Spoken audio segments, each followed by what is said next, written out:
Hey guys, it's Lena here, and in this short clip, I'll show you how to create interesting granular comp filtered sounds using Efx Fragments. Let's get into it. Comp filtering is rarely used in guitar effects processing, but once it's combined with granular synthesis, it opens up a whole new dimension of sound. First of all, let's hear our original sound, which is this cool, simple acoustic guitar chord progression.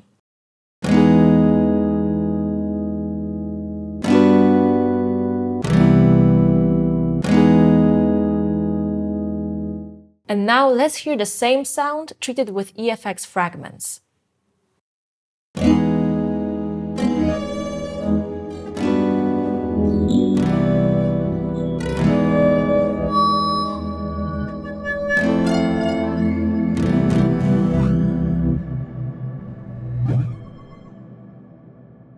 A completely different ballgame. Suddenly the sound is enriched with a lot of interesting sonic elements.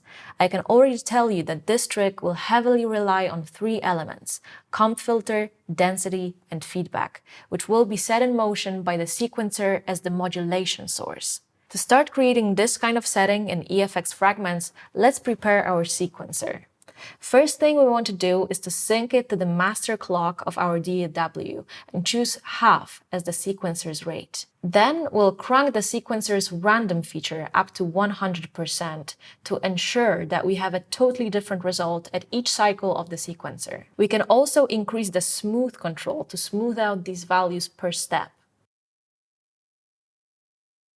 We will now attach the sequencer to the speed and density knob, causing them to produce a resonant, shimmery, metallic feel.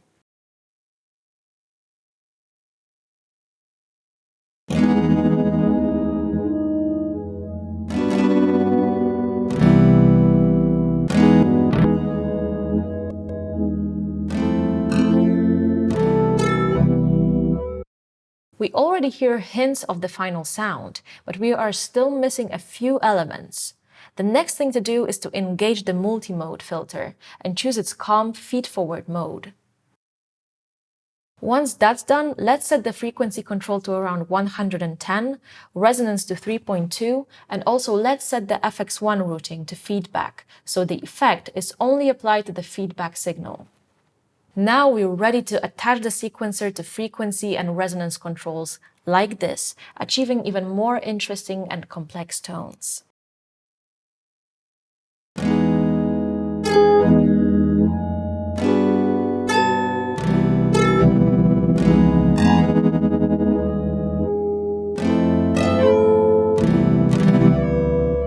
Now the last thing to do would be to add the Efx macro, which adds reverb to our signal, giving the overall sound a bit more space and depth.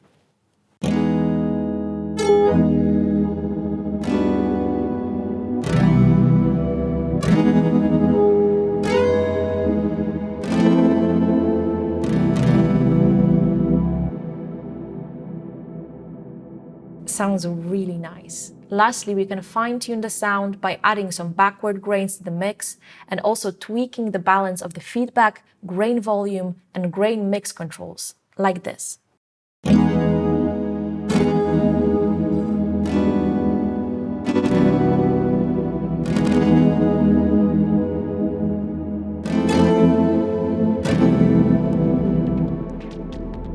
And there it is. Hopefully this quick lesson showed you how Efx Fragments can creatively impact all types of sounds, and especially guitars. Make sure to experiment with it to create your own unique settings and flavors.